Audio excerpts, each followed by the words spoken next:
पुराण की कथा भूसावल नगर में भगवान शिव की ही कृपा से, करुणा से, उनकी उदारता से चल रही है। भगवान शिव करुणा सागर, दया सागर, भगवान देवाधिदेव महादेव जैसे जैसे कथा के दिन बढ़ते जा रहे हैं वैसे वैसे गर्मी का टेम्परेचर बढ़ते जा रहा है और पूरी पूरी परीक्षा भगवान शिव ले रहे हैं।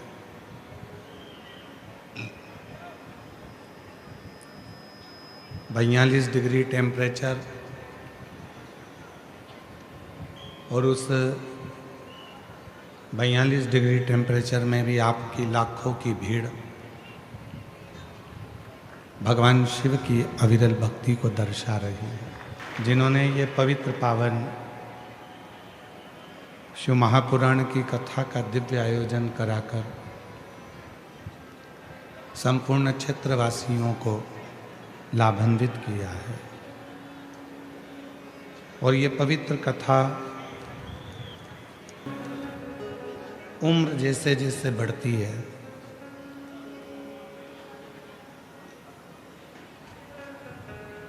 दो चीजें कम होती चली जाती है। उम्र बढ़ेगी और दो चीजें कम होती चली जाएगी। एक उम्र बढ़ने पर छोटे छोटे जो अक्षर होते हैं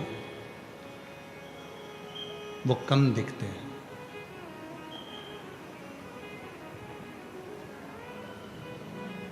जितने छोटे अक्षर होंगे उम्र बढ़ेगी और वो छोटे अक्षर कम दिखेंगे, वो कम दिखते हैं।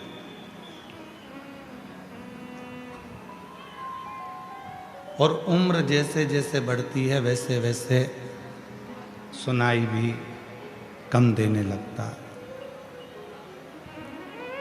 थोड़ा कम सुनने में आता है। दो चीजें हैं। शिव महापुराण की कथा कहती है जैसे जैसे उम्र बढ़ती है वैसे वैसे दो चीजें हो जाती हैं। एक छोटे छोटे अक्षर दिखते नहीं हैं और दूसरा थोड़ा कानों से कम सुनाई देता।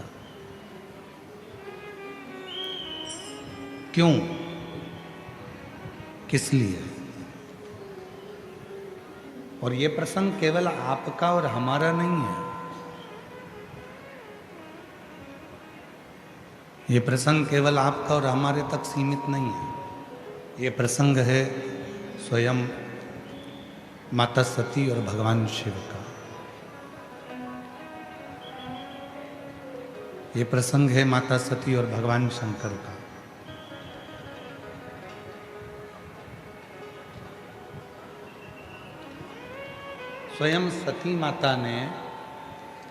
स्वयं माता सती ने भी भगवान शिव जी से ये प्रश्न किया। अवस्था बढ़ने पर एक नेत्र रूपी इंद्री और एक श्रवण रूपी इंद्री ये दोनों कमजोर हो जाती है। इधर का थोड़ा सा,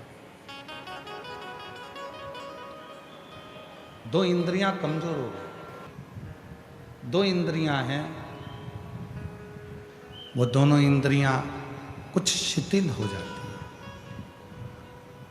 एक इंद्री है नेत्र और दूसरी इंद्री है हमारे श्रवण। माता सती ने भगवान शिव से संवाद करते हुए प्रश्न किया कि मानव देह में ये दो इंद्रियां उम्र बढ़ने पर अपना काम कम करती हैं, उसका कारण क्या?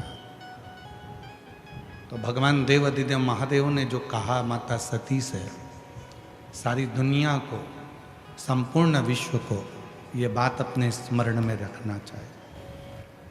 शिव जी कहते हैं सती नेत्र से छोटे छोटे अक्षर उम्र बढ़ने पर दिखाई नहीं देते। शिव कहते हैं जब बहुत उम्र तुम्हारी बढ़ने लगे तो घर में रहने वालों की छोटी छोटी गलतियों को क्षमा करना प्रारंभ कर दीजिए।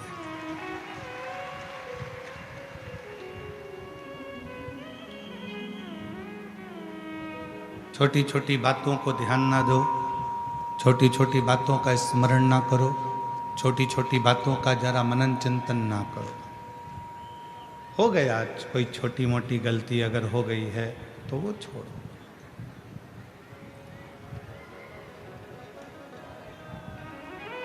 छोटी मोटी गलतियां माफ करते चलो।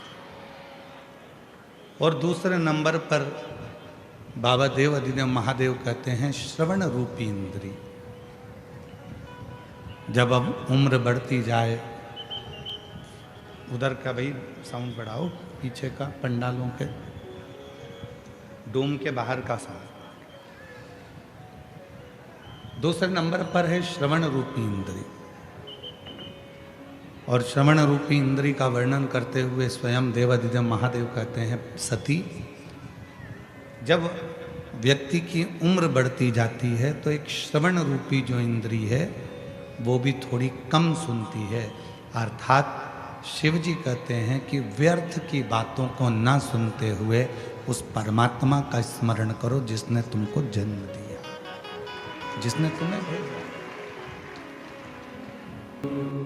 किस लिए दिए इन नेत्रों को? कि तुम संसार सागर में जाकर यदि भगवान का नाम नहीं ले सको, तुम संसार सागर में जाकर यदि परमात्मा का भजन नहीं कर सको, तुम संसार सागर में जाकर यदि मंदिर देवालय शिवालय भी ना पहुंच सको, तो कोई शिव भक्त एक लोटा पानी लेकर शिव मंदिर की ओर जा रहा हो तो उसके मुख का मात्र दर्शन कर लो तो भी तुम्हें तीर्थ का फल प्राप्त हो।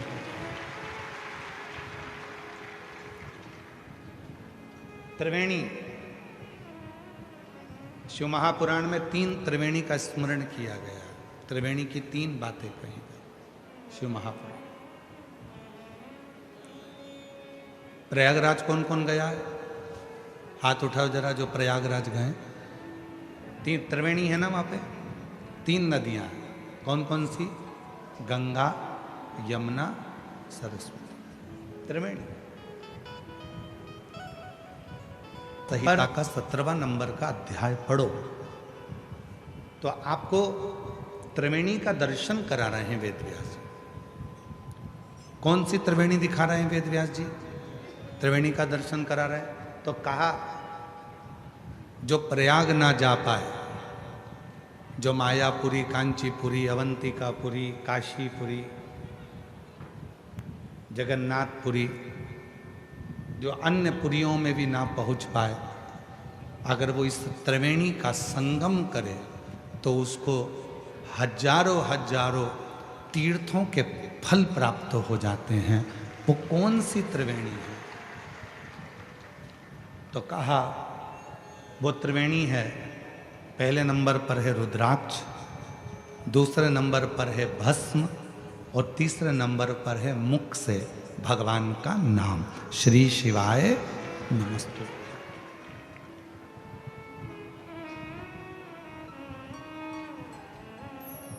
ये त्रिवेणी है।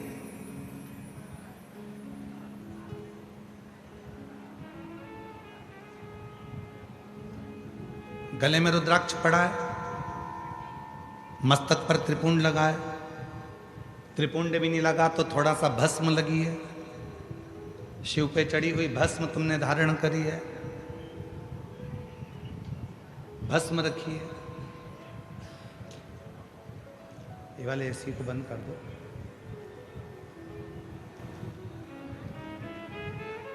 एक गले में रुद्राक्ष, दूसरे नंबर पर भस्म,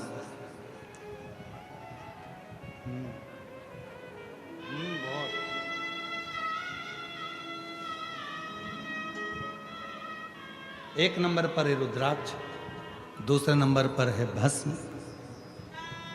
और महाराज तीसरे नंबर पर है भगवान शिव का नाम, भगवान का नाम उच्चारण, भगवान का मंत्र उच्चारण। ये वो त्रिवेणी है, ये वो त्रिवेणी है जिस त्रिवेणी का संगम व्यक्ति को 1000 गुना पुण्य फल प्रतिदिन का प्रदान करता रहता है। हमारे संचित जीवन के पाप जितने हैं वो सारे पाप अपने आप समाप्त होते चले जाते हैं त्रिवेणी के संगम से। ये त्रिवेणी संगम,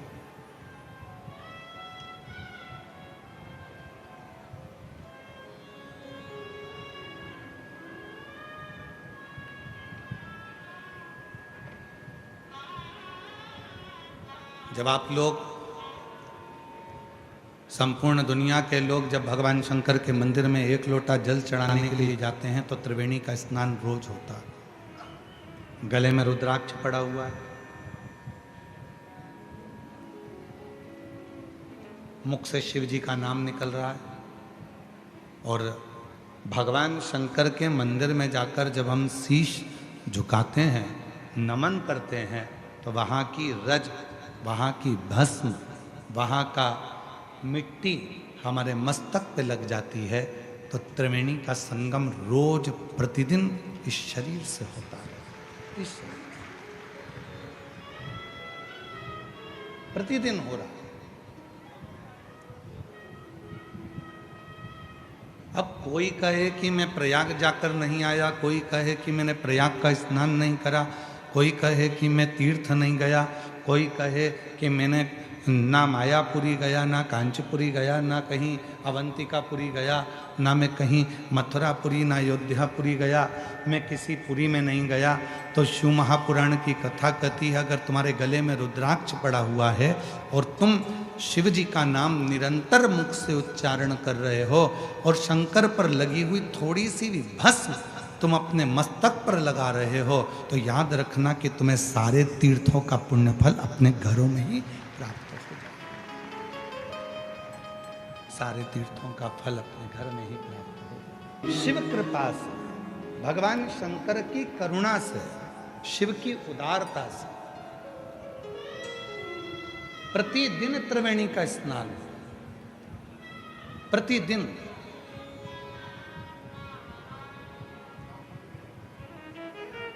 बस अपने गले में एक रुद्राक्ष को धारण कर कर रखिए, मुख से श्री शिवाय नमस्तुभ्यम कहते रहिए, भगवान शंकर के नाम का उच्चारण करते रहिए, स्मरण करते रहिए।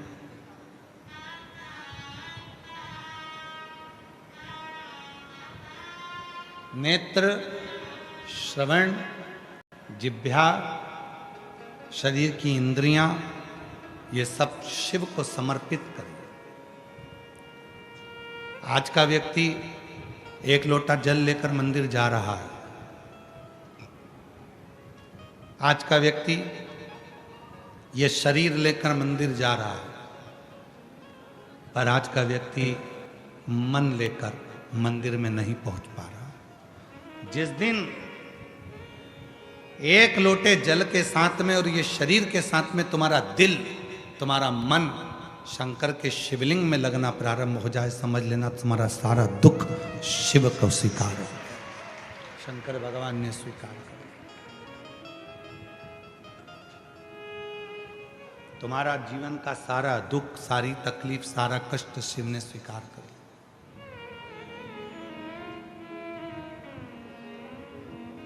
शिव स्वीकार कर। मन नहीं जा पा रहा, मन पहुंच नहीं पा रहा।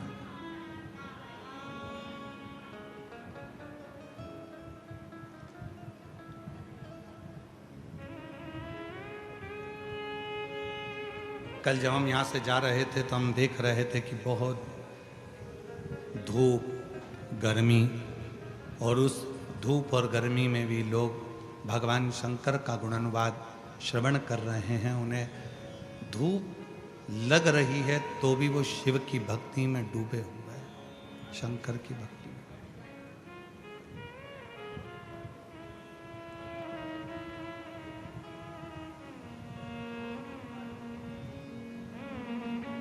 शिव की स्वीकृति,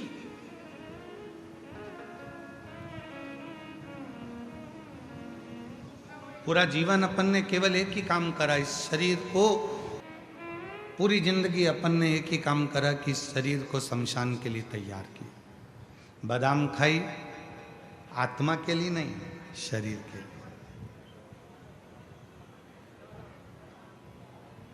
पान गुटखा खाया आत्मा के लिए नहीं, शरीर के लिए, इंद्रियों के लिए। एक से बढ़कर एक ब्रांडेड कपड़े पहने, आत्मा के लिए नहीं, शरीर के लिए।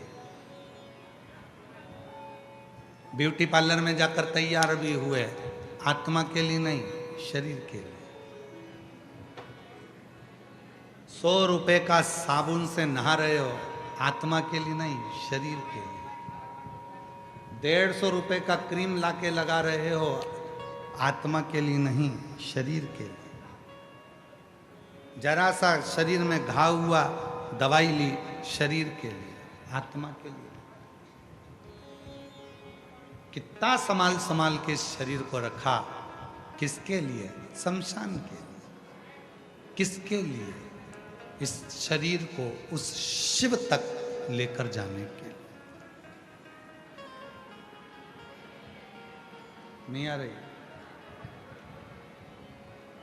आ गई? इस शरीर को शमशान तक ले जाने के लिए बहुत कुछ किया। एक निवेदन इस व्यासपीठ से करूं संपूर्ण जगत को, संपूर्ण शिव के श्रोताओं को, भगवान शंकर के भक्तों को, कि शरीर को शमशान तक ले जाने के लिए बहुत प्रयास किया। बादाम खिलाई, काजू खिलाया, भोजन कराया, चाउमीन, बर्गर, पिज़्ज़ा, बड़ा पाव, रोटी, सब्जी सब खिलाया। इस शरीर को खूब मजबूत बनाया। आखिरी में ये शरीर शमशान तक गया। निवेदन है, शरीर शमशान तक जाए उससे पहले इस आत्मा को परमात्मा तक भेजने का प्रयास करें। आत्मा परमात्मा तक जाए, और जिस दिन ये आत्मा परमात्मा तक जाने का प्रयास करेगी, उस दिन शरीर तुम्हारा कैसा भी हो, शिव उसको स्वीकार कर ले।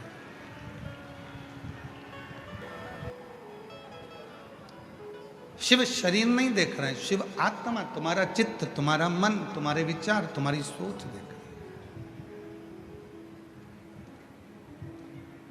शिव जी ने जब माता पार्वती को अपनी अर्धांगिनी बनाने का निर्णय लिया था, तब पार्वती बहुत सुंदर नहीं दिख रही थी। थोड़ा ध्यान देना कथा पर। पार्वती जी सुंदर नहीं दिख रही थी। एक लड़का लड़की को देखने के लिए जाता है तो लड़की पहले, सबसे पहले तैयार होकर आती है, फिर लड़के के सामने जाती है, ससुराल वालों के सामने जाती है, क्योंकि उसको शादी पक्की कराना। पर पूरी दुनिया का पहला संबंध था, पूरी दुनिया की पहली शादी थी, जिसमें शंकर भगवान पार्वती जी को जब पहली बार पसंद करने के लिए जा रहे हैं, तब पार्वती कोई पार्लर में नहीं गई है, कोई श्रृंगार नहीं किया है। पार्वती जी सूखे पत्ते खाती खाती खाती खाती, तप करती करती पूरा शरीर काला पड़ गया था। हड्डी हड्डी नजर आ रही थी, मांस तो दिख ही नहीं रहा था। शरीर का पूरा शिथिल हो गया था, पूरा शरीर काला पड़ गया था। माँ पार्वती का नाम अर्पणा हो गया था, और अर्पणा मतलब पूरा शरीर सूखे हुए पत्ते की तरह हो गया, पूरा शरीर सूखा पत्ता। पर पार्वती जी सुंदर नहीं दिख रही हैं, पार्वती जी सूखे पत्ते की तरह अर्पणा हो गई। अर्पणा, और यही शिव है। शंकर भगवान तुम्हारी सुंदरता नहीं देखते, शंकर भगवान तुम्हारा स्वरूप नहीं देखते, शंकर भगवान तुम्हारा कपड़ा नहीं देखते, शंकर भगवान तुम्हारे आभूषण नहीं देखते। शंकर भगवान तो जैसे पार्वती बेहोश होकर सूखे पत्ते की तरह अर्पणा होकर पार्वती जी जमीन पर पड़ी थी, बेहोशी में पड़ी थी, और उस समय पर शंकर भगवान ने पार्वती को पसंद किया। बस शिव तुमको सुंदरता ना देखते हुए, तुम्हारी वस्त्र आभूषण ना देखते हुए, जिस दिन तुम मन से शंकर के चरणों में जाकर पड़ जाते हो, उस दिन शिव तुमको स्वीकार कर लेते हैं। तुम्हारी सुंदरता से, तुम्हारे वस्त्र से, तुम्हारे आभूषण से नहीं, तुम्हारे वस्त्रों से नहीं, तुम्हारे आभूषण से नहीं, शिव स्वीकार करते हैं।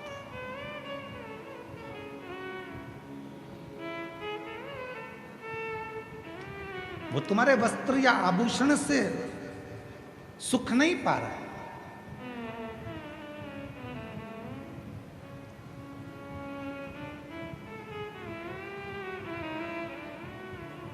शिव ने स्वीकार करा, भगवान शंकर ने स्वीकार करा तुम्हारा हृदय, तुम्हारा चित्त, तुम्हारा मन।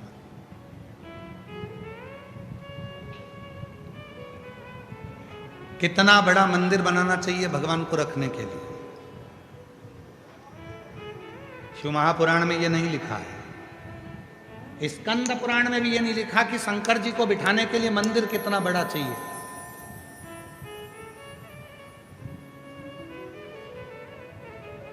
घर में कितना बड़ा मंदिर बनाना चाहिए, यह भी शिव पुराण में नहीं लिखा। शिव जी को बिठाने के लिए मंदिर कितना बड़ा होना चाहिए, यह शिव पुराण में नहीं लिखा। पर इतना जरूर लिखा है, शिव को बिठाने के लिए मंदिर भले कैसा भी हो, पर शिव को बिठाने के लिए मन बहुत बड़ा बनाना। मन बड़ा, हम आप मन छोटा करते जा रहे हैं, अपना दिल छोटा करते जा रहे हैं, हृदय छोटा करते जा रहे हैं। ये नहीं कहा मंदिर कितना बड़ा हो, ये नहीं कहा कि शिव को पाने के लिए कितना बड़ा घर में मंदिर हो, मन बड़ा हो। आज घर में मकान तो बड़ा हो गया, कमरे भी बड़े हो गए, बिल्डिंग भी बड़ी हो गई, मकान बड़ा हो गया, गाड़ी बड़ी हो गई,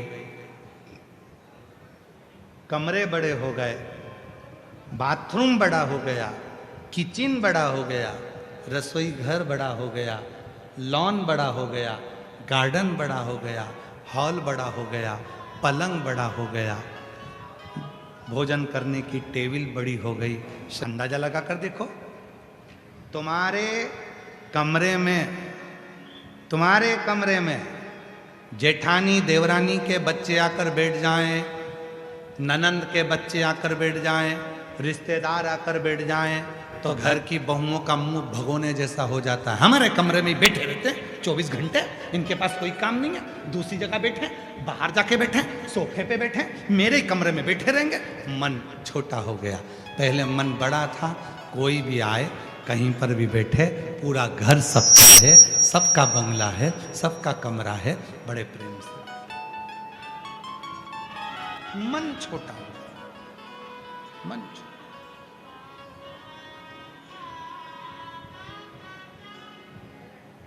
बहुत छोटा।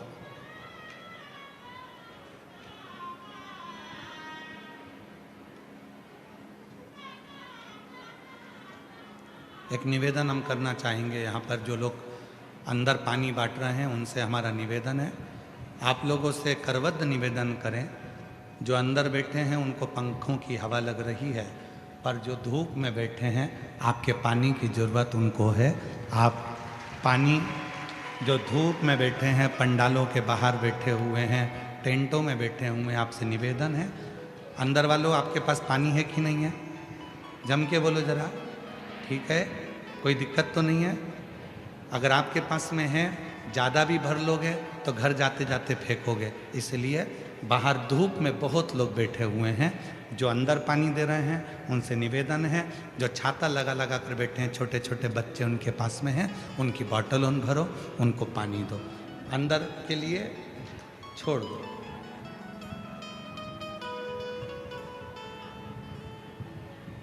मन और मसान तो कभी नहीं भराता। कोई ला कर देगा तो तुम अपनी बोतल दे ही दोगे, और भी भर दो, लो भले वो आधी से ज़्यादा भरी है पर और डाल दो, क्योंकि मन नहीं भराता ना, वो रान दो, वो रान दो, वो रान दो। तो मन तो भराता नहीं, तो वो बाहर समझ।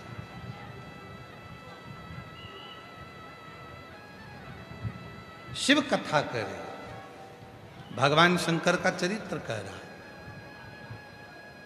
मन छोटा होता गया, मकान बड़ा होता गया, घर बढ़ता गया, गाड़ी भी बड़ी हो गई पर मन छोटा हो गया। घर का एक सदस्य अगर कहीं जा रहा है और दूसरे सदस्य ने कह दिया कि मुझे भी वहां तक छोड़ देना, तो मन में आएगा हम जाएंगे तभी आना है इनको साथ में, बाद में चली जाना, बाद में पहुंच जाना, पर हमारे साथ ही पीछे लगना है ना। मतलब मन छोटा हो गया, मन छोटा, मन बड़ा। और शिव महापुराण की कथा कर रही, अपने मन को बहुत बड़ा बना, मन को बड़ा बना, मन बड़ा। एक संवाद आया है बड़ा सुंदर शिव महापुराण का, चंद्रशेखर चंद्रमौली शिव महापुराण की कथा जो भूसावल में चल रही है, उसका बड़ा सुंदर एक संवाद है। एक बार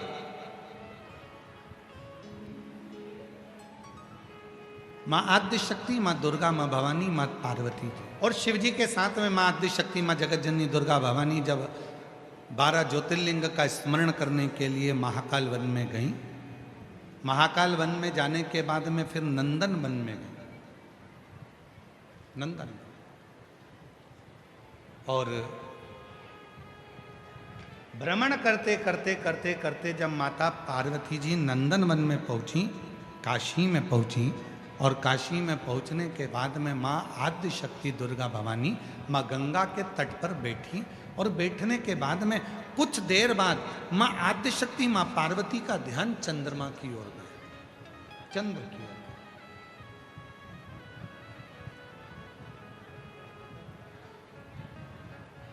माता पार्वती का ध्यान गया चंद्रमा की ओर। एक टकटकी लगाकर मां पार्वती जी चंद्रमा को देख रही थी, एक टकटकी। और हमने पहले भी कथा में कहा है, जब शरीर में यदि कोई काया का रोग हो जाता है, शरीर में कोई चर्म रोग हो जाता है, कोई काया सफ़ेद पड़ गई, कोई चमड़ी काली पड़ गई, कहीं दाग पड़ गया, और वो काया का रोग यदि मिटता नहीं है, तो हमने पहले भी एक बार कहा था, फिर कहते हैं, जैसे हरी दूबा होती है, दूब देखिए आप लोगों ने, जम के बोलो जरा, दूबा देखिए गणेश जी को चढ़ती है, क्या बोलते हैं उसको? दूब, दुर्बा। तो जो दुर्बा होती है, जैसे बगीचे में दुर्बा लगी होती है, वैसे ही बगीचे में दुर्बा के साथ में जब दुर्बा लगती है तो उसी के साथ एक सफेद कलर की दुर्बा भी होती है, एक सफेद दुर्बा भी होती है। यदि शरीर में कोई चर्म का रोग हो गया, कहीं घाव पड़ गया, वो सूख नहीं रहा, कोई चमड़ी का रोग पड़ जाता है, कोई चर्म रोग पड़ जाता है, तो भगवान शंकर को सोमवार की अष्टमी के दिन दुर्बा चढ़ाई जाती है, और वो सफ़ेद दुर्बा को उठाकर चंद्रमा की रोशनी में, जब चंद्रमा को एक टकटकी देखते हुए उस चंद्रमा की रोशनी में उस दुर्बा को चबा चबा कर यदि खाया जाए, तो शरीर का कैसा भी रोग होता है चर्म का, वो धीरे धीरे समाप्त होना प्रारंभ हो जाता है। वो चमड़ी का रोग धीरे धीरे धीरे धीरे समाप्त हो जाता है, चर्म रोग समाप्त। पार्वती जी का ध्यान चंद्रमा की ओर, और माँ जगत जननी अम्बा जगदम्बा जगत धात्री माँ दुर्गा पावर पार्वती मैया चंद्रमा को देख रहे, चंद्रमा को देखते देखते थोड़ी देर बाद चंद्रमा छुप रहा है, फिर सामने आ रहा है, फिर छुप रहा है, फिर सामने आ रहा है। अब तो भगवान देवादित्य महादेव को हंसी आ गई, और भगवान शिव ठाका लगाकर हंस दिए, ध्यान नहीं गया। पार्वती जी को लगा भगवान भोलेनाथ तो केवल मुस्कुरा रहे हैं, ना जाने क्यों हंसने बैठे। थोड़ी देर बाद माँ पार्वती जी का ध्यान फिर चंद्रमा की ओर गया और चंद्रमा फिर सामने आ रहा है, फिर ओझल हो रहा है, फिर सामने आ रहा है, फिर ओझल हो रहा है। इतने में शिव जी फिर हंस दिए वापिस।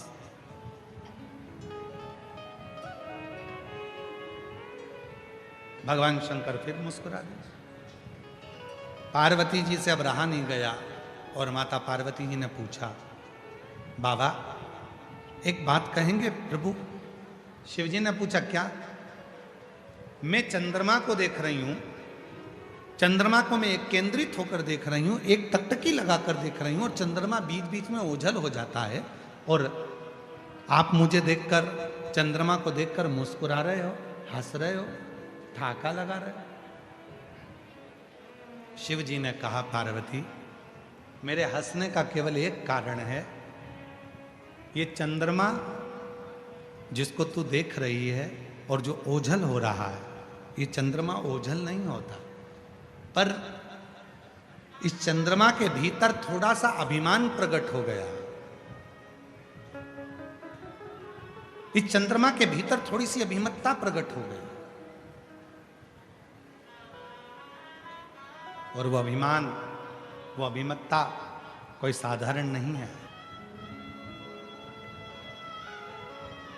शिव जी का एक नाम मनसा महादेव भी है। मनसा महादेव से मतलब है, जब संसार का व्यक्ति एक बेलपत्र लेकर, भले वो शंकर की चढ़ी हुई बेलपत्र क्यों ना हो, घर से लाई हुई बेलपत्र क्यों ना हो, जब कोई संसार का व्यक्ति एक बेलपत्र को भगवान शंकर के सामने लेकर जाता है और उस बेलपत्र को जब शिव जी को समर्पित करता है, तो उसके समर्पण करने के समय पर जितनी देर वो बेलपत्र को मंदिर में लेकर गया, मंदिर से शिवलिंग पर जितनी देर में वो समर्पित करता है, उतनी देर में उसके मन के अंदर जो बात चलती रहती है, भगवान शंकर उसके मन की बात को स्वीकार कर कर बेलपत्र चढ़ते से ही उसकी बात को स्वीकृत करके उसकी झोली भरना प्रारंभ कर देते हैं। उसको मनसा महादेव कहते हैं। शिव जी का एक नाम है मनसा महादेव।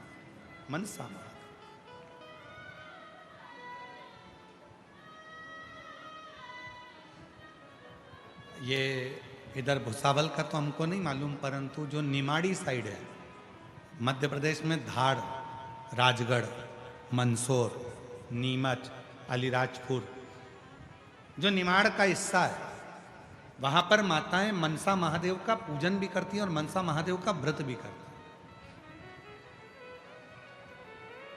इधर भुसावल साइड में या अन्य क्षेत्रों में वो व्रत कम होता है, पर निमाड़ क्षेत्र जो है मध्य प्रदेश का, मंदसौर हुआ, रतलाम हुआ, नीमच हुआ, अलीराजपुर हुआ, धार हुआ, राजगढ़ हुआ, ये क्षेत्र जो है वहां पर मनसा महादेव का व्रत भी होता है और उसकी पूजन भी होता है।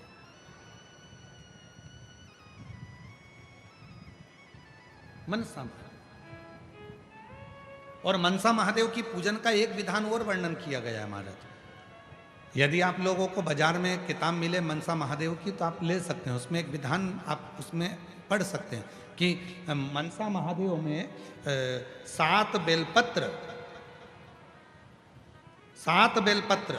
7 चावल के दाने, 7 दुर्वा, 7 कनेर के फूल जब हाथ में लिए जाते हैं, और भले लड़के की उम्र 40 साल हो गई हो, 35 साल हो गई हो, 32 साल हो गई हो, लड़की की उम्र भले 32 साल हो गई हो, 35 साल हो गई हो, 25 साल हो गई हो, 40 साल हो गई हो, जिस लड़का और लड़की का विवाह नहीं होता, तो 7 बेलपत्र, 7 चावल के दाने, 7 कनेर के फूल, 7 दुर्वा मनसा महादेव के नाम से लिया जाता है और हृदय से लगाकर उसको सोमवार के दिन प्रदोष काल में, शाम का समय प्रदोष काल में मनसा महादेव के नाम से शिव जी पे समर्पित किया जाता है, तो उस लड़का लड़की का विवाह जल्दी से जल्दी हो ही जाता है। वो मनसा महादेव तो शिव जी से माँ पार्वती जी कर रही हैं, आप तो दुनिया के मन की दशा को जानते हो।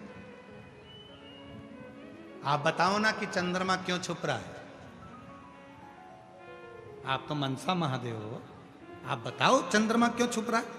शिव जी ने हंसकर कहा, पार्वती इस चंद्रमा को अभिमान है, अभी तक सारे देवता इसी को सम्मान देते थे, चंद्रमा सुंदर, चंद्रमा सुंदर, चंद्रमा सुंदर, चंद्रमा ऐसा, चंद्रमा सुंदर, चंद्रमा ऐसा, चंद्रमा औषधि देने वाला। आज पार्वती तुम चंद्रमा को एक टकटकी लगाकर देख रही हो तो चंद्रमा को अहंकार आ रहा है कि अभी तक तो देवियां मुझे देखती थी, अभी तक तो देवता मुझे देखते थे, पर आज देव अधिदेव महादेव और महादेवी मुझे देख रहे हैं, मतलब मैं इतना सुंदर हूं। ये चंद्रमा के भीतर अभिमान प्रकट हो रहा है। चंद्रमा के भीतर ये अभिमत्ता, चंद्रमा के भीतर ये अहम, चंद्रमा के भीतर ये अहंकार प्रकट हो रहा है। ये अभिमत्ता प्रकट हो रही है, ये अहम प्रकट हो रहा है।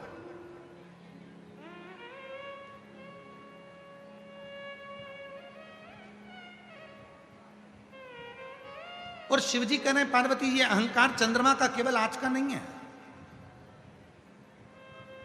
परसों की कथा में कहा था, सभा लगी है, देवता बैठे हैं, चंद्रमा आए, देवताओं को प्रणाम नहीं करा, शिव आए बाद में, सारे देवता ने उठकर, भगवान नारायण ने भी हाथ जोड़े, ब्रह्मा जी ने भी हाथ जोड़े, इंद्र ने भी हाथ जोड़े, गरुण वरुण 33 कोटि देवताओं ने शंकर जी के हाथ जोड़े, पर चंद्रदेव अपनी सुंदरता के कारण, अपनी काया के कारण कि मेरी चमक इतनी प्रबल है, मेरे चेहरे की चमक इतनी प्रबल है कि इन देवताओं को भी मैं चमक देता हूं, ये विचार कर कर चंद्रमा ने शिव जी को हाथ तक नहीं जोड़े। चंद्रमा ने शिव जी का अपमान कर दिया, सम्मान नहीं कर दिया।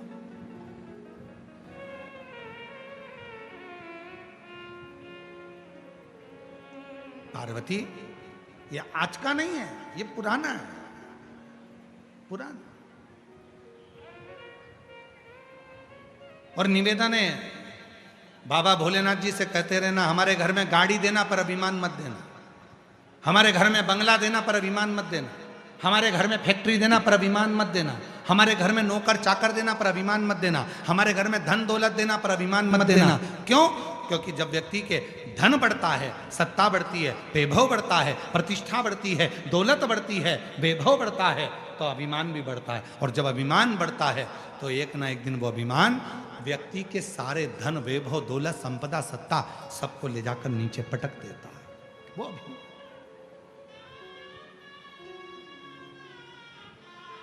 सब कुछ देना पर अहम मत है।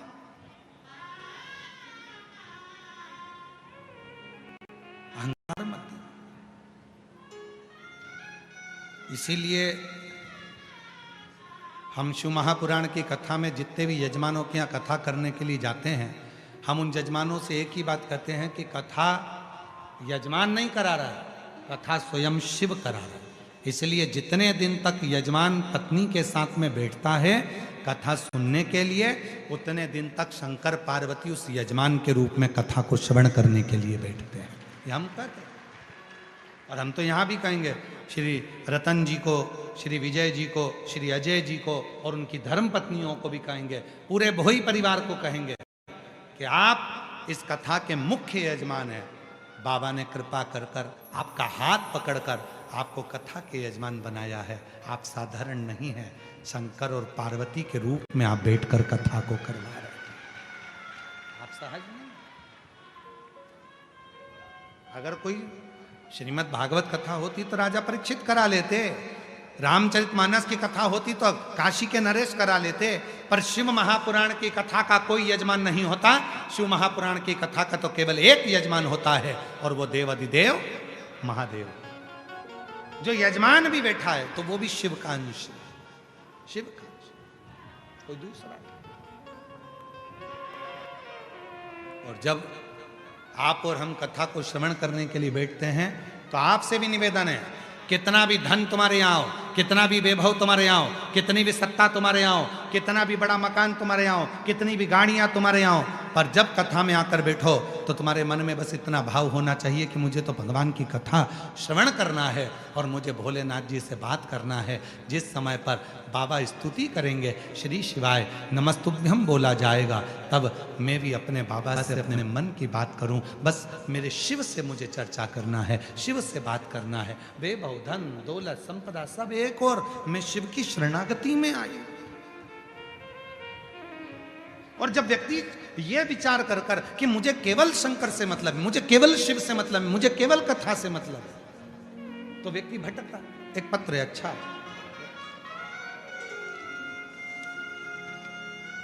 कहीं बैठे हो तो आ सकते हैं।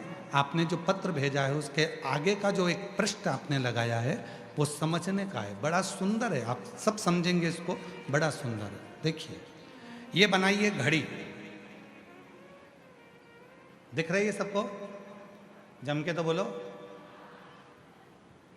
क्या बनाइए? घड़ी।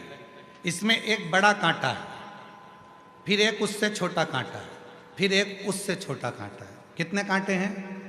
3। सबसे बड़ा कांटा उसने लिखा है बड़ा कांटा दुख का।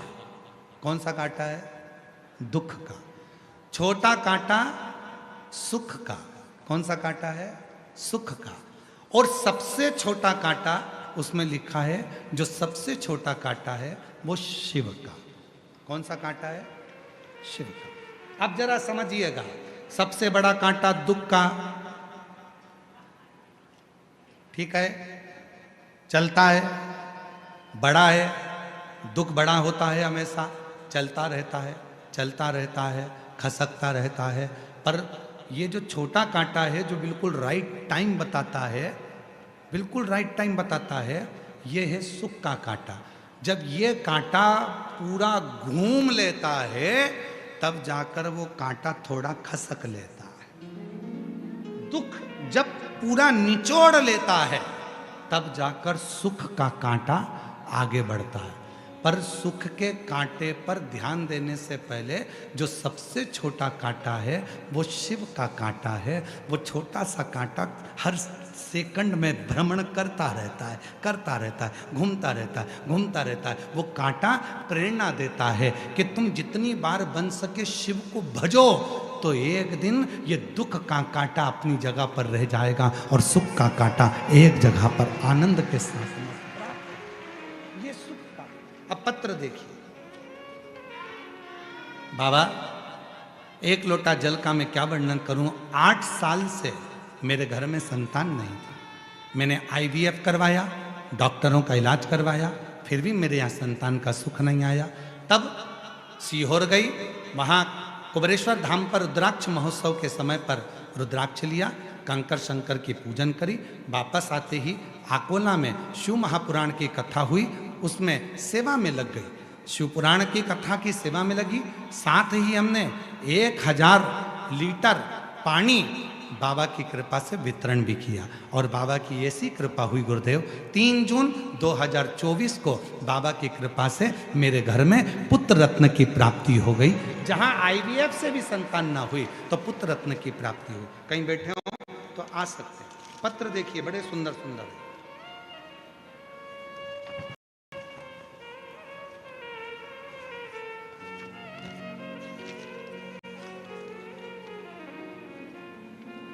मेरा नाम ललिता दीपक भील, मेरे पति का नाम दीपक रामकृष्ण भील। मैं यहीं पास के भालोद गांव की रहने वाली हूं, तालुका यावल, जिला जलगांव, और मेरा मोबाइल नंबर ये है। गुरुजी, मेरी शादी को 10 साल पूरे हो गए थे, फिर भी मुझे संतान की प्राप्ति नहीं हो रही थी। गुरुजी, बहुत इलाज करवाया, तब भी कुछ असर नहीं हुआ।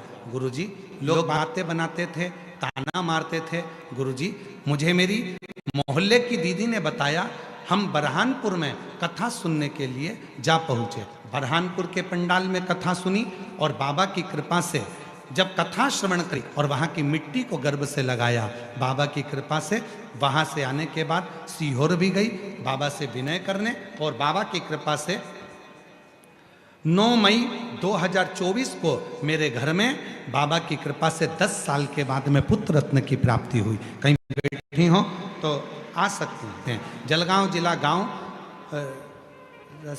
रसलपुर सांवेर की रहने वाली हूँ। बाबा, मेरी शादी को 7 साल हो गए थे, संतान का सुख नहीं था। बाबा की कृपा से सफ़ेद आंकड़े की जड़ का प्रयोग करा और बाबा से विनय करी। बाबा की कृपा से 16 नवंबर 2023 को मेरे घर में संतान की प्राप्ति हो गई। मैं बाबा को यहाँ प्रणाम करने के लिए आई हूँ। शिव तत्व किसको कहते हैं?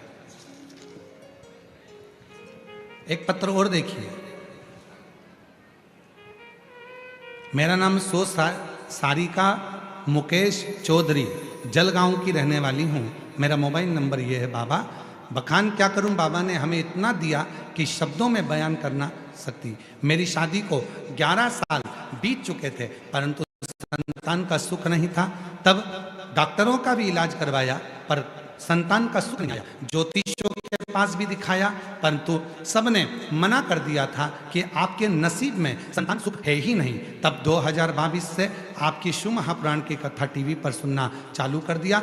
पशुपतिनाथ का व्रत किया, 3 बार सफ़ेद आंकड़े की जड़ का प्रयोग किया और बाबा की कृपा से मेरे घर में 14 अक्टूबर 2024 को बाबा की कृपा से मेरे घर में संतान की प्राप्ति हो गई। मैं बाबा को यहाँ प्रणाम करने के लिए, धन्यवाद देने के लिए आई हूं। शिव तत्व किसको कहते हैं? एक विश्वास,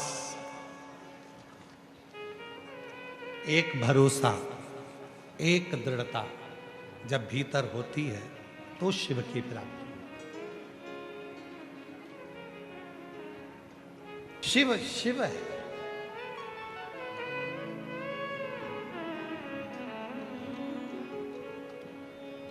जिस विश्वास के साथ, जिस भरोसे के साथ, जिस दृढ़ता के साथ आप शिव को भजते हो, शिव आपको मिलता है। जिस भरोसे के साथ शिव कथा कर रही है, हे पार्वती, ये चंद्र को थोड़ा अभिमान है।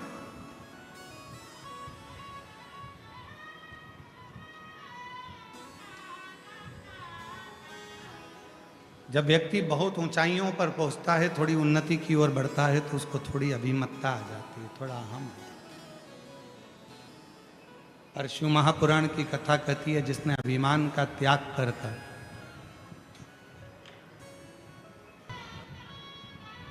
पार्वती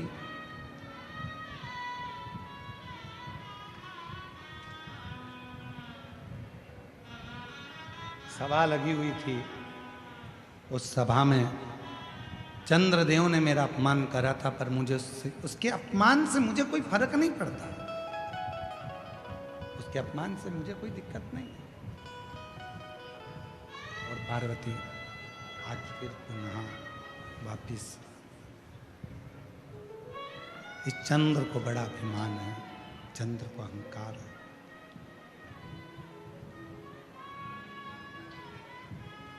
पार्वती जी ने कहा, चंद्र को अभिमान हो ही नहीं सकता। मैं अभी आवाज लगाऊंगी और चंद्रमा मेरे सामने खड़ा होगा। एक आवाज लगाऊंगी और चंद्रमा मेरे सामने होगा। पार्वती जी ने कहा, शिव जी ने कहा, पुकारिए, लगाओ आवाज। और पार्वती जी ने जैसे ही चंद्रमा को आवाज लगाई और चंद्रमा नहीं आया।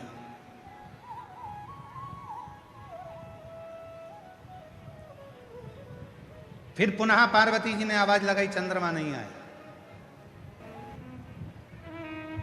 पार्वती जी बार बार आवाज लगा रही है, पर चंद्रमा आता नहीं। जब चंद्रमा नहीं आया आवाज लगाने पर, पार्वती जी को क्रोध आया।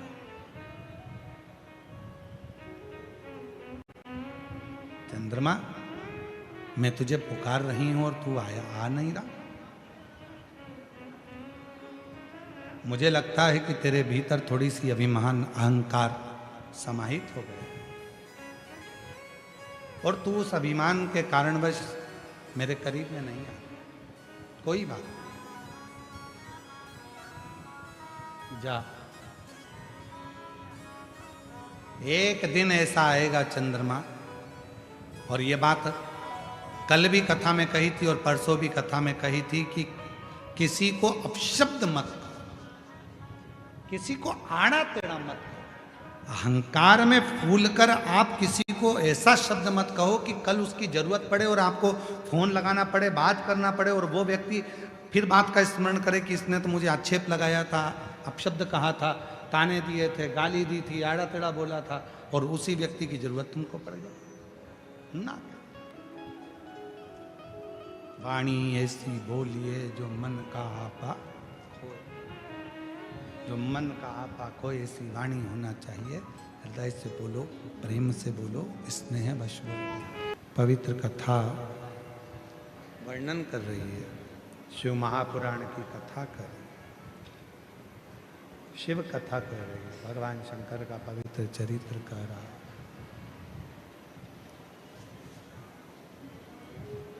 हे पार्वती, ये चंद्र की विमत्ता एक दिन चंद्र को कष्ट प्रदान करेगी और चंद्र तकलीफ में आकर खड़ा हो जाएगा।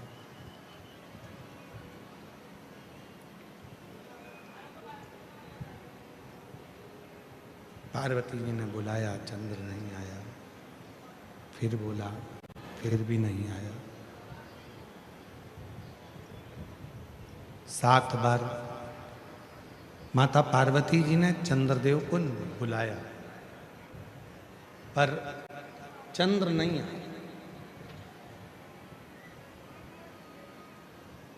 और शिव कथा कहती है कि परमात्मा को कैसे प्राप्त किया जाए उसके साधन ढूंढना चाहिए, पर चंद्रदेव तो शंभु शंभु, चंद्रदेव तो भगवान शिव से दूर जा रहे हैं।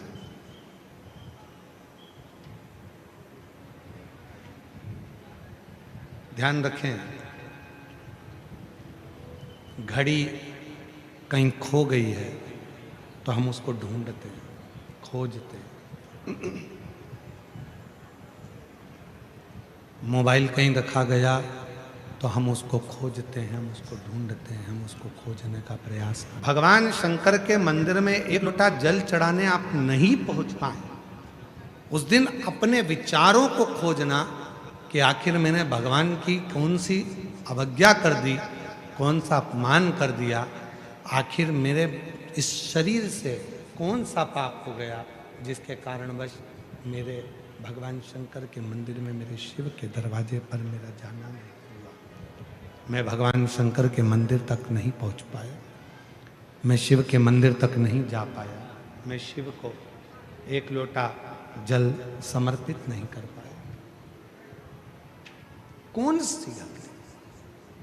आप आए नहीं और सुबह हो गई, मेरी पूजा की थाली धरी की धरी रह गई। क्यों नहीं आए, किस लिए नहीं आए, ये पता नहीं। खोजो उस परमात्मा को, ढूंढने का प्रयास करो उस परमात्मा को, कहीं नहीं मिलेगा। दुनिया के लोग कहते हैं कि भगवान तीर्थ में है, तो भी सोच लेना कि तीर्थ में भी ढूंढ कर थक जाओगे तो नहीं मिलेगा। कोई कहे परमात्मा कैलाश पर है तो ढूंढ कर थक जाओगे तो नहीं मिलेगा। कोई कहे परमात्मा मान सरोवर में है, ढूंढ कर थक जाओगे, नहीं मिलेगा। कोई कहे परमात्मा उस तीर्थ में है, गंगा यमुना कावेरी सरयू सरस्वती के तट पर है, ढूंढ कर थक जाओगे, परमात्मा नहीं मिलेगा। स्वयं तुमरुका जी चंचुला देवी से कहते हैं, चंचुला परमात्मा को तीर्थ या मंदिर में मत ढूंढो, उस परमात्मा को अपने भीतर एकांत में ढूंढने का प्रयास करो। वो परमात्मा तुम्हारे सामने प्रकट हो जाएगा, वो परमात्मा तुम्हारे सम्मुख में आ जाएगा, वो परमात्मा तुम्हारे सामने होगा। उसको ढूंढना कठिन नहीं है, सामने है, वो प्राप्त हो सकता है। और हम आप कई विघ्नों में फंसे हुए, कई विघ्न में फंसे हुए। कोई कहेगा जल चढ़ाओ, कोई कहेगा नहीं चढ़ाओ, कोई कहेगा चढ़ा हुआ जल पियो, कोई कहेगा मत पियो, कोई कहेगा बेलपत्र चढ़ाओ, कोई कहेगा नहीं चढ़ाओ, कोई कह रहा है बेलपत्र चढ़ी हुई खा लो, कोई कहेगा मत खाओ, कोई कहेगा नमः शिवाय बोलो, कोई कहेगा ओम नमः शिवाय बोलो, कोई कहेगा श्री शिवाय नमस्तुभ्यम बोलो, कोई कहेगा ये बोलो, कोई कहेगा वो बोलो। शिव महापुराण की कथा कहती है ईश्वर परमात्मा आत्मा का एक अंश है, परमात्मा आत्मा दोनों एक है, बस इतना याद रखो। उसको आप जिस रूप में, जिस तरह से, जिस भजन से, वो आपके सम्मुख में, आप उसको पुकारो, वो आपके साक्षी में, आपके सम्मुख में आकर खड़ा हो जाए।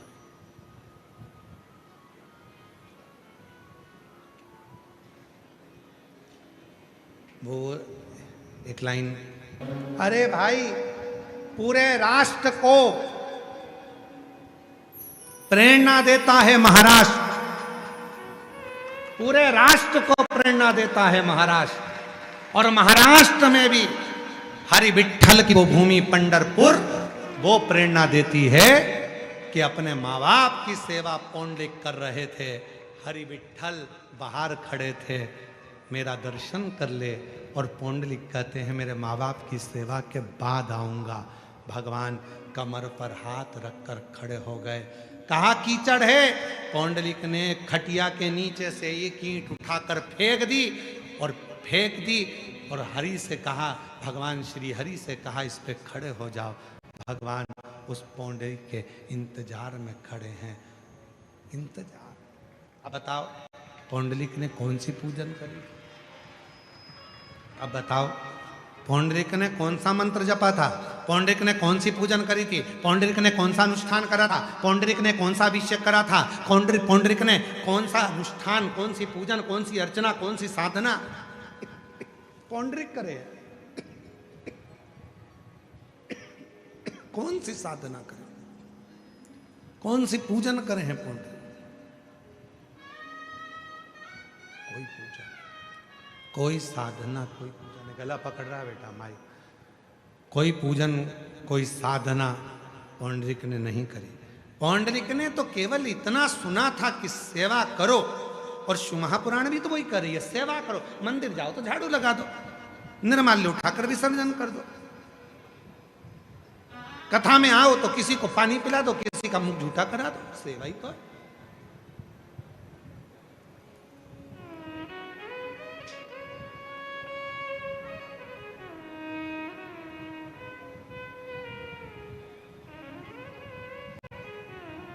ये सेवा नहीं तो और क्या?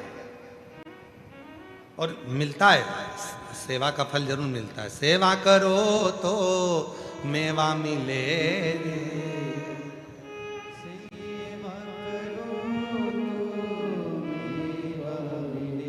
सेवा करो तो मेवा मिले, और माँ बाप की सेवा करो तो चाबी भी मिले। ऐसा नहीं कि नहीं मिलेगी, मिलेगी। और कई लोग कहते हैं कि हम लोग सेवा करते हैं, माँ हमारी सास की सेवा करते हैं, ससुर की सेवा करते हैं, फिर भी वो गाली बकते हैं। वो भी आशीर्वाद है, करो फिर भी सेवा करो, कोई दिक्कत नहीं, सेवा तो करो। ईश्वर को ढूंढ रहे हैं, और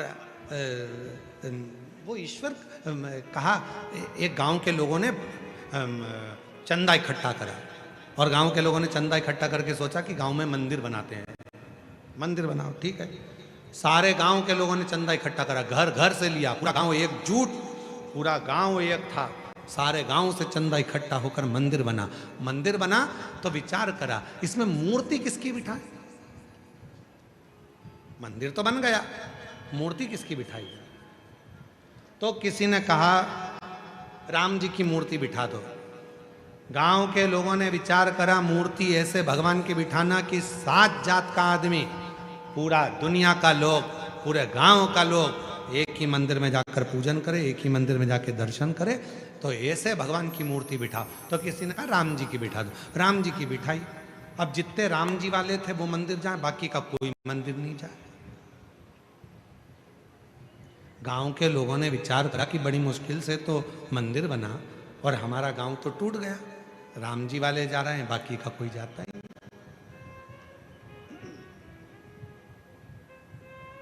गांव वालों ने सोचा अपना गांव का लोग तो टूट रहा है, एक काम करो राम जी को विसर्जन करो। किसको बिठाएं? तो कहा भगवान कृष्ण को बिठा। अब राम जी को विसर्जन कर दिया है, कृष्ण जी को बिठा दिया। अब कृष्ण जी को बिठाया तो केवल कृष्ण वाला जाए, ना राम वाला जाए, ना देवी वाला जाए, ना दत्त वाला जाए, ना ये जाए ना वो जाए। गांव के लोगों ने सोचा बड़ी मुश्किल से तो मंदिर बना, मंदिर में मूर्ति की प्राण प्रतिष्ठा भी हो गई, भगवान बैठ भी गए, पर यहाँ तो गड़बड़ हो रहा है, मंदिर हमारा बन के तैयार है, अब केवल कृष्ण वाले जा रहा है, डीले कम। फिर गांव टूट गया, शंकर जी को बिठा दिया तो केवल शंकर वाला जा।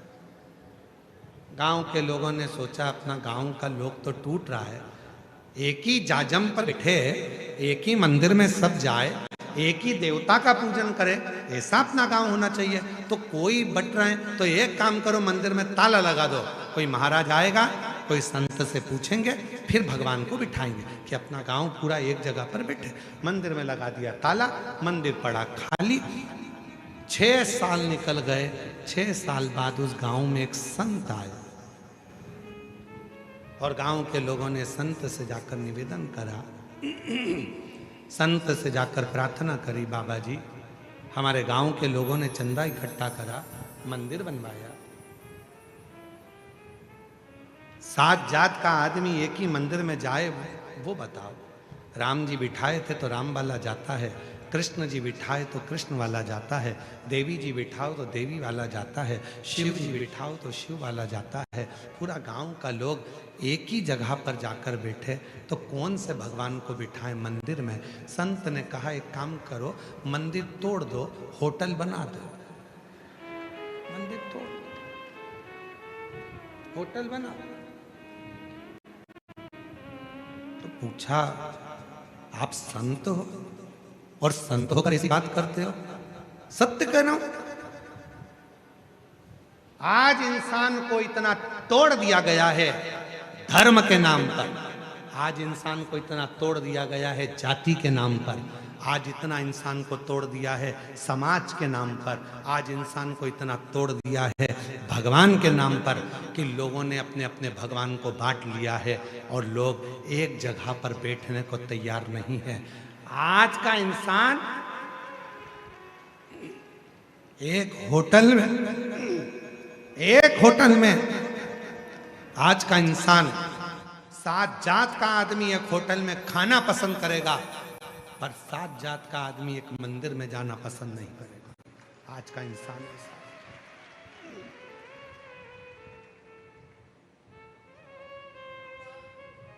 7 जात का आदमी एक होटल में खाना पसंद करेगा, पर 7 जात का आदमी एक मंदिर में जाना पसंद नहीं करेगा। मंदिर में नहीं जाना। आज इंसान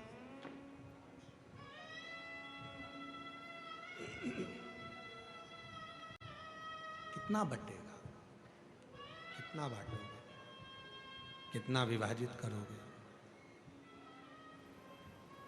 केवल इंसान आप सब बैठे हो सकता है हमारी बात का आप लोगों को बुरा लग जाए। ईमानदारी से बोलना, यहाँ जितने बैठे हो तुम्हारे मन पर हाथ रख कर बोलना। तुम सवेरे सवेरे पाठ करने बैठते हो तो भी तुम्हारे मन में उलझन रहती है, हनुमान जी का मंत्र पढ़ो कि राम जी का पढ़ो। कई इतने चतुर हैं कि माला लेके बैठते हैं तो 2-4 देवता की माला एक साथ पढ़ लेते हैं। गणेश जी नमः, राम राम राम राम राम, श्री कृष्ण शरणम मम, श्री कृष्ण शरणम मम, राम कृष्ण हरि, राम कृष्ण हरि, राम कृष्ण हरि, विठोबा विठोबा विठोबा, विठ्ठल विठ्ठल विठ्ठल, सप्तश्रृंगी माता माता माता, देवी देवी देवी देवी देवी देवी देवी देवी। और बचा था तो कोई और मंत्र मिल जाए तो वो भी फिर पढ़ते। हनुमान जी का पढ़ लिया, राम जी का पढ़ लिया, ये पढ़ लिया, वो पढ़ लिया, सब पढ़ लिया, फिर भी मन स्थिर नहीं है। क्यों? क्योंकि हमने देवताओं में विभाजन करा। हम सोचते हैं हनुमान जी अलग है, हम सोचते हैं राम जी अलग है, हम सोचते हैं कृष्ण अलग है, हम सोचते हैं हरि विठ्ठल अलग है, हम सोचते हैं संत एकनाथ जी अलग है, हम सोचते हैं संत नामदेव जी अलग है, हम सोचते हैं संत तुकाराम जी अलग है, हम सोचते हैं मुक्ताबाई अलग है, हम सोचते हैं श्री गजानन महाराज अलग है, हम सोचते हैं धुनी वाले दादा अलग हैं। पर शिव महापुराण की कथा कहती है सारे देवताओं के लिए। शिव महापुराण की कथा कहती है जब शंकर जी का अभिषेक होता है, उसके ऊपर हंडा रखाता है, हंडे में से एक एक बूंद पानी नीचे गिरता है। 3 टेकी है, ब्रह्मा विष्णु और महेश, एक एक बूंद पानी नीचे गिर रहा है। वो बता रहा है कि संपूर्ण ब्रह्मांड में जितने देवता, जितने संत, जितने साधु, जितने सन्यासी, जितने तपस्वी, जितने साधक, जितने उपासक का, तुलसी का पौधा, बड़ का पेड़, कोई कोई पौधा है तुम्हारे घर में? बोलो तो गुलाब का पौधा, किसी देवता, कोई भी पौधा तुम्हारे घर में है कि नहीं है? जम के बोलो जरा, है ना? पानी देते हो, पत्ती में देते हो, फूल में देते हो, डाली में देते हो कि जड़ में देते हो? जम के बोलो, जड़ में। तो फूल में पानी देना है तो क्या करोगे? जड़ में दोगे। पत्ती में पानी देना है तो क्या करोगे? जड़ में पानी दोगे। एक जगह पर पानी डालिए, वो पानी फूल में भी जाएगा, पत्ती में भी जाएगा, सब दूर जाएगा, डालियों में भी जाएगा। उसी तरह शंकर को एक लोटा जल डालिए, 33 कोटि देवता में जाएगा।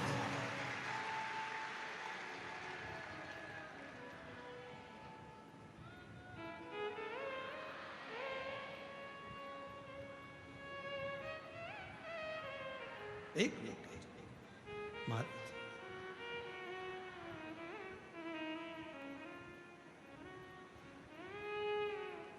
एक लोटा जल तुम शिव को चढ़ाना प्रारंभ करो, शिव को एक लोटा जल देना प्रारंभ करो, अपने आप हो जल 33 कोटि देवता को। यहां तक शिव महापुराण की कथा कहती है, शंकर जी को जब जल चढ़ाते हैं तो पितरों को भी मिलता है, आहूतों को भी मिलता है, वासुकों को भी मिलता है, गंधर्वों को मिलता है, अप्सराओं को मिलता है, नागों को मिलता है, किन्नरों को मिलता है, सबको वो जल प्राप्त होता है,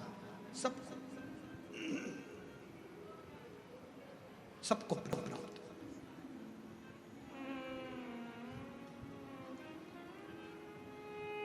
सबको मिलेगा।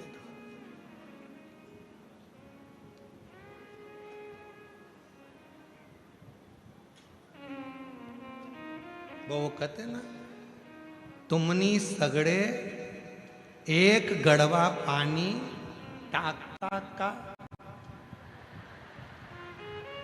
सब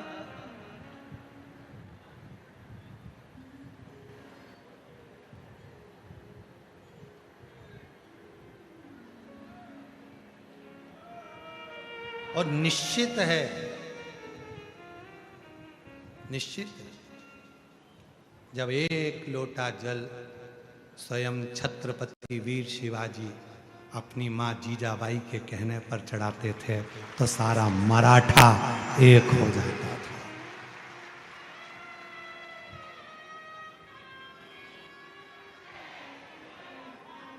एक मराठा लाख मराठा, एक मराठा लाख मराठा के बराबर होता है, एक।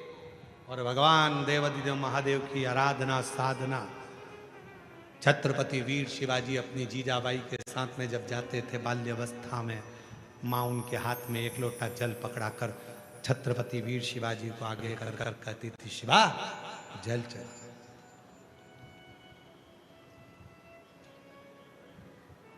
एक दिन वीर शिवाजी ने अपनी माँ जीजाबाई से पूछ लिया था, अवस्था थी 9 वर्ष की, 9 वर्ष की अवस्था में जीजाबाई से पूछा छत्रपति वीर शिवाजी ने, मां आई? हे मां आई?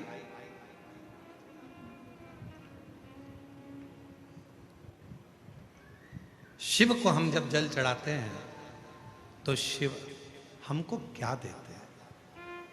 छत्रपति वीर शिवाजी ने अपनी मां से पूछा, शिव हमें क्या देते हैं? तो जीजाबाई ने कहा छत्रपति वीर शिवाजी से कि शिवा, शिव सहन करने की शक्ति देते हैं, और जिसमें सहन करने की शक्ति आ जाती है वही कुर्सी पर बैठकर राज्य कर सकता है।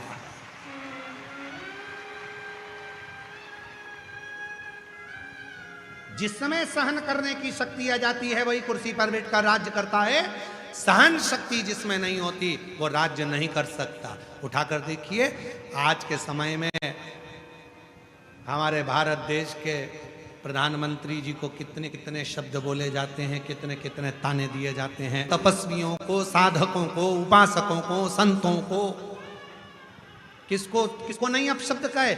मीराबाई को अपशब्द कहे, जहर का प्याला भेज दिया राणा जी ने, और मीरा मुस्कुराकर भगवान को भोग लगा कर पी रही है। सहन शक्ति भीतर से मिलना चाहिए। और आज के जमाने में सब कुछ है, पर व्यक्ति के पास सहन शक्ति नहीं है। बड़ों ने कुछ कहा और बच्चों ने पलट कर जवाब दे दिया, सास ने कुछ बोला बहू ने पलट कर जवाब दे दिया, बाप ने कुछ बोला बेटे ने पलट कर जवाब दे दिया। सहन शक्ति नहीं है। सहन शक्ति गई कहाँ? जरा सा कोई एक पुलिस का एक व्यक्ति भी अगर तुमको कुछ कह देता है तो तुम तुरंत मोबाइल निकाल लेते। अब भी बताता हूं, देख मेरी पहचान का। सहन शक्ति नहीं है। एक बाउंसर अगर तुमको कुछ कह देता है तो तुम तुरंत फोन लगाने लगते हो, तुम लड़ने लगते हो, झगड़ा करने लगते हो। सहन शक्ति नहीं है। पति कुछ बोला, पत्नी ने झगड़ा करा, पत्नी कुछ बोली, पति ने झगड़ा करा। सहन शक्ति नहीं है। बाप कुछ बोला, बच्चों ने झगड़ा करा। सहन शक्ति नहीं है। मंदिर में गए थे जल चढ़ाने के लिए, शिवरात्रि का दिन था, भीड़ हो रही थी, बहुत लंबी लाइन लगी थी। सहन शक्ति नहीं है। इधर टल्ला इधर टल्ला इधर टल्ला, हट यहां से हट, मैं आगे जाऊंगी मैं आगे जाऊंगी। सहन शक्ति नहीं है। लड़ना ही था तो आई काहे को लोटा भर के जल चढ़ाने। कथा में आए तो भी सहन शक्ति नहीं है। मैं कल जहां बैठी थी वहीं बैठूंगी, जा जा जा कर ले, मैं तो यहीं बैठूंगी, जा। उठाने वाले उठा रहे, देखो उधर सरक जाओ, थोड़ा सा उधर बैठ जाओ, ये बूढ़ी है, पाँव में तकलीफ है, बैठ जाएगी, उधर बैठ। नहीं बैठूंगी, जा। क्या कर लेगा? सिर पे पल्लू लिया और ज्यादा बोलेगा तो अब भी उठाया मोबाइल। भेरू सिंह को देखना,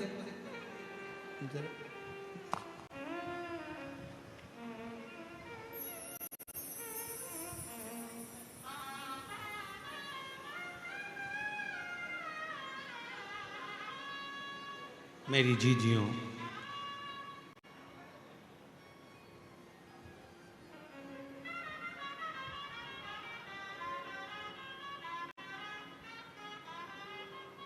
माजा, आई, भागिनी, मेरी जीजियों, मेरी माताओं, आप निवेदन है, सहनशीलता थोड़ा अपने भीतर रखो। सहनशीलता। छत्रपति वीर शिवाजी ने पूछा, मां शिव जी को जल चढ़ाने पर शिव जी देते क्या है? तो मां ने कहा, सहन शक्ति देते, सहनशीलता देते, और वो बहुत जरूरी है। जिसके भीतर सहन शक्ति आ गई उसने, एक पत्र है, अच्छा है, देखो पत्र अच्छा है, देखिए। कल्पेश दीपक बाविस्कर, तहसील अमलनेर, जिला जलगांव, महाराष्ट्र से हूं। मेरा मोबाइल नंबर ये है। गुरुदेव, मैं सीए फाइनल की परीक्षा 2025 से दे रहा था, 2 बार फेल हुआ, हिम्मत हार गया। तब सोच लिया कि अब एग्जाम नहीं देना है। फिर किसी ने कहा कि वो सीहोर वाला बाबा कथा करता है, अगर उसकी कथा सुनो हिम्मत आएगी और मन करेगा वापिस एग्जाम देने का। दादी ने मम्मी से कहा, मम्मी ने पिताजी से कहा, पिताजी ने मुझे कहा, और मैंने आपकी शिव महापुराण कथा देखना प्रारंभ करा। रोज सुबह मंदिर जाता, 1 लोटा जल चढ़ाता और बाबा से विनती करता, बाबा तीसरी बार एग्जाम केवल आपके कहने पर दिया, और तीसरी बार एग्जाम आपके कहने पर दिया, और बाबा की ऐसी कृपा हुई गुरुदेव, आप कहते हो सहनशीलता रखना, शक्ति रखना, शिव सहनशीलता देता है। और मेरे बाबा ने आज मुझे, एक बाबा की कृपा से आज मेरे शंकर भगवान ने, मेरे शिव ने मुझे, मेरा नाम पूर्णिमा संतोष कुमार पटेल है। मैं सूरत गुजरात से आई हूँ। मैं सालासर बालाजी में हनुमान धाम की कथा थी, तब से कथा सुनती हूँ। गुरुजी, मेरे पति की उम्र 51 साल हो गई और उनकी नौकरी नहीं थी। एक दिन मेरे पति ने मुझसे शर्त लगा ली कि सीहोर वाला बाबा कहता है कि जो मांगो वो मिलता है, तो क्या मुझे नौकरी दे सकता है? तो मैंने मेरे पति से कहा, तुम 1 लोटा जल चढ़ाना प्रारंभ करो, मेहनत करना प्रारंभ करो, तो तुम्हारी भी नौकरी लगेगी। बाबा, मेरे पति ने कभी जिंदगी में नहीं सोचा था कि मेरे पति की नौकरी इतनी अच्छी कंपनी में लग जाएगी, और बाबा की कृपा से 51 साल की उम्र में, अपने देश में नहीं, ओमान में बाबा ने ऐसी नौकरी दी कि बाबा की कृपा से खूब धन भी आ रहा है और बाबा की कृपा से मेरा पति अच्छी कंपनी में नौकरी 51 साल की उम्र में कर रहा है। कहीं बैठी हो, मेरा नाम पूर्णिमा संतोष पटेल, कहीं बैठी हो तो आ सकती। एक पत्र और देखिए, मैं जया शशिकांत ठाकरे,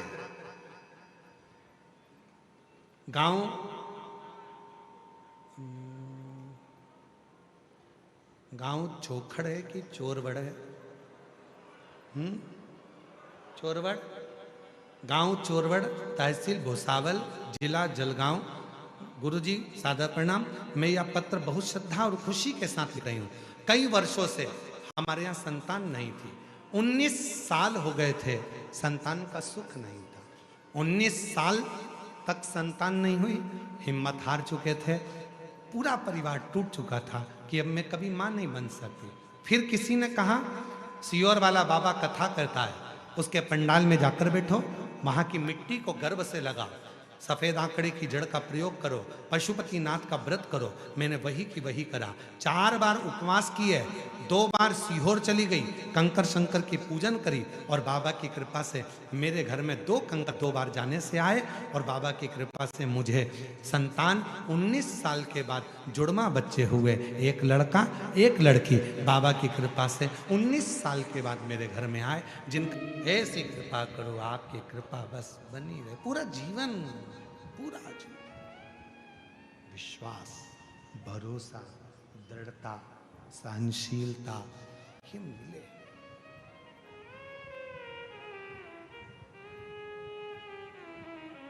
और शिव भगवान शंकर ओगरदानी त्रिकालदर्शी कैलाशी विनाशी शंकर देते हैं, सहनशीलता प्रदान करते हैं। आप लोग, कई माताएं ऐसी होंगी जिनको जल चढ़ाते चढ़ाते 3 साल हो गए। कई मेरे जीजा जी ऐसे होंगे जिनको जल चढ़ाते 2 साल हो गए। कई मेरी बेटी बेटा ऐसे होंगे जिनको जल चढ़ाते चढ़ाते 1.5 साल हो गए। कई मेरे बुजुर्ग माँ बाप ऐसे होंगे जिनको जल चढ़ाते चढ़ाते 2-4 साल हो गए। कोई तुमसे पूछता होगा कि ये जल चढ़ाने से तुझे कोई फायदा हुआ कि नहीं हुआ?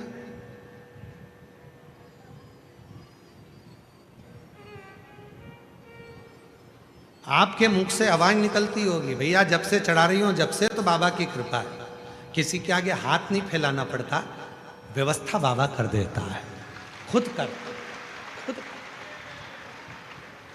ईमानदारी से बोलना, यदि वो तुम्हें नहीं देता तो तुम इतनी 42 डिग्री टेम्परेचर में तुम तुम्हारे रिश्तेदार के घर नहीं जाओ तो कथा में क्या खा कहते हैं?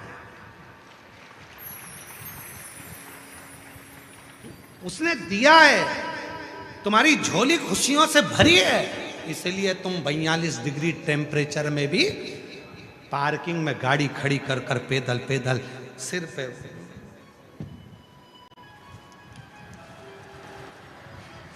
रुमाल बांध के,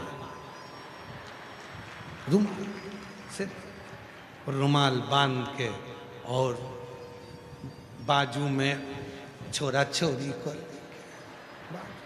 और चले जा रहे। तो उसने दिया है तभी तो तुम आए हो। और कितने समझदार हो तुम मालूम है? जैसे ही धूप तेज आती है तुम कपड़ा बांध लेते हो। गर्म हवा कान में नहीं जाना चाहिए, बीमार पड़ जाएंगे।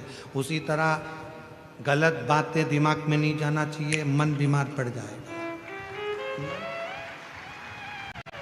चलेगा।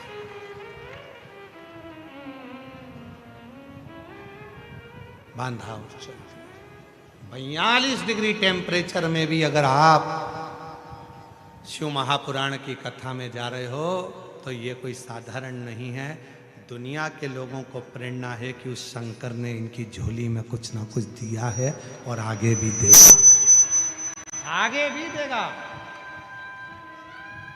एक पत्र है, उस पत्र में एक बहन जी ने लिखा,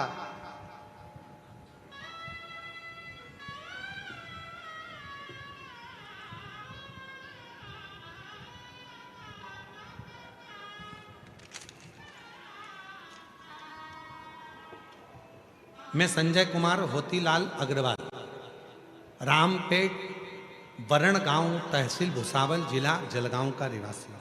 कहीं बैठे हूँ, मेरा मोबाइल नंबर ये है। गुरुदेव कोटि कोटि प्रणाम। मेरी बेटी कुमारी वैष्णवी 3 साल से बैंक की एग्जाम दे रही थी।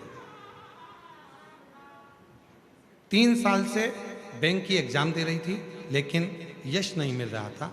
फिर मैंने पशुपतिनाथ के 5 उपास किए, वो भी मंदिर जाना प्रारंभ कर दी, और बाबा की कृपा से आज मेरी बेटी का बैंक ऑफ इंडिया में सिलेक्शन हो गया। दूसरा पत्र देखिए कितना सुंदर लिखा है। वंदना बाई अविनाश पाटिल, महाराष्ट्र, तहसील चोपड़ा, जिला जलगांव की रहने वाली हूँ। मेरा मोबाइल नंबर ये है। बाबा कुबेरेश्वर धाम सीहोर गए थे, बाबा का रुद्राक्ष भी लिया। बाबा एक दिन मेरी अचानक पेट में दर्द हुआ, डॉक्टर को पास गए, डॉक्टर को चेक कराया तो सोनोग्राफी करने पर मालूम पड़ा कि मेरे पेट में गठान हुई है। और डॉक्टर से हमने कहा तुम 3 महीने, 4 महीने, 5 महीने की दवा दे दो। डॉक्टर कहने लगा ऑपरेशन करना पड़ेगा। हमने उससे दवाई मांगी, लेकर आ गए। बाबा का रुद्राक्ष जो लेकर आए थे, पानी में गलाते, शिव जी को चढ़ाते, पीना प्रारंभ करा। पशुपतिनाथ का व्रत किया, और बाबा का जैसा जैसा आप बताते हो वो सब किया। दूसरी बार ऑपरेशन की तारीख आई, और मैं ऑपरेशन के लिए गई। डॉक्टर ने सोनोग्राफी कर कर कहा कि तुम्हारे पेट में कोई गठान नहीं है, तुम ठीक हो चुकी हो, तुम्हारी गठान गल चुकी। कहीं बैठी हो तो आ सकती हो। बस हृदय में कथा बैठे।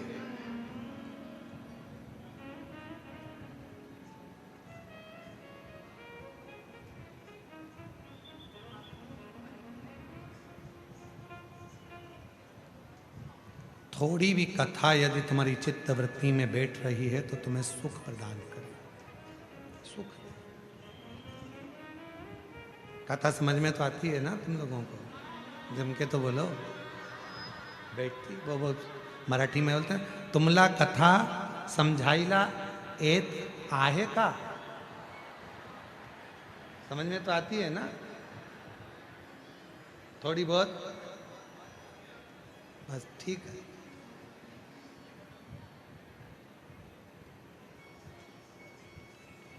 अभिमान से परे हो। मां जगत जननी दुर्गा भवानी ने बुलाया। पार्वती मैया ने शिव जी से कहा,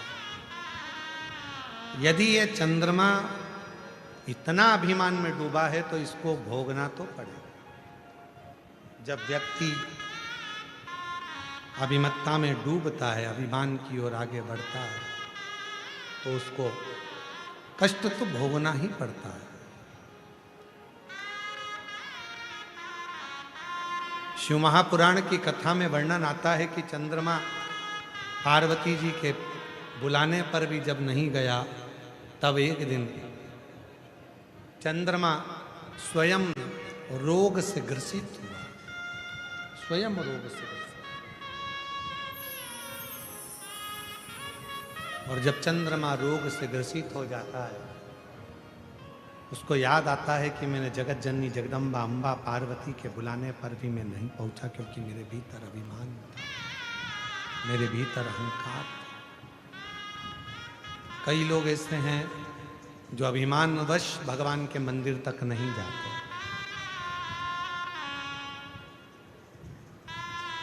कई लोग ऐसे हैं जिनको कथा में भी जाने में थोड़ी सी शर्म आती है। हम जाएंगे, कथा में जाएंगे, लोग क्या कहेंगे। ये भी आया, ये भी बैठा। अरे भाई, शिव महापुराण की कथा कहती है थोड़ी शर्म को कोने में डालो, और शिव भक्ति में कोई शर्म नहीं होना चाहिए। शिव भक्ति में, शिव साधना में, शंकर के भजन में, शिव अर्चना में, शंकर के कीर्तन में, शंकर के मंत्र जाप में, शंकर भगवान के स्मरण में, नाम जाप में, कीर्तन में कोई शर्म। भीतर का अभिमान त्याग कर शिव की भक्ति में लीन। कई लोग ऐसे भी हैं जो मन में सोचते हैं कि मंदिर जाएंगे जाएंगे जाएंगे, पर नहीं जाना होता, क्योंकि लोग क्या कहेंगे, लोग क्या बोलेंगे। अब कहने वाला कुछ भी कहे, आग लगे बस्ती में अपन रहो मस्ती में, क्या किसको रोइए और चादर तान के सोइए, कोई कुछ भी कहे। आप अपना शिव नाम का जाप करिए, भगवान शंकर की भक्ति करिए। दुनिया में किसी मंत्र का जितना विरोध नहीं हुआ उतना विरोध श्री शिवाय नमस्तुभ्यम का हुआ। बोलो सत्य है कि गलत है? दुनिया में किसी पुराण की बात का विरोध नहीं हुआ उतना विरोध हुआ कि शंकर जी पे जल चढ़ाकर मत पियो, बेलपत्र मत खाओ, शिव जी पे दुर्वा मत चढ़ाओ, तो काली मिर्च मत चढ़ाओ, तो ये मत चढ़ाओ, सबका विरोध हुआ। पर जब सुनने वाले शिव भक्त धीरे धीरे शिव महापुराण को पढ़ने लगे, शिव महापुराण का अध्ययन करने लगे, तो उनको मालूम पड़ने लगा कि श्री शिवाय नमस्तुभ्यम वो मंत्र है जिसको घर के दरवाजे पर भी लिख दो तो काल भी आने से डलता है, जहां महाकाल विराजमान हो जाता है। भगवान शंकर का वो मंत्र उच्चारण है जिसके मुख का दर्शन भी कर लो तो संचित पाप नष्ट हो जाए, संचित पाप।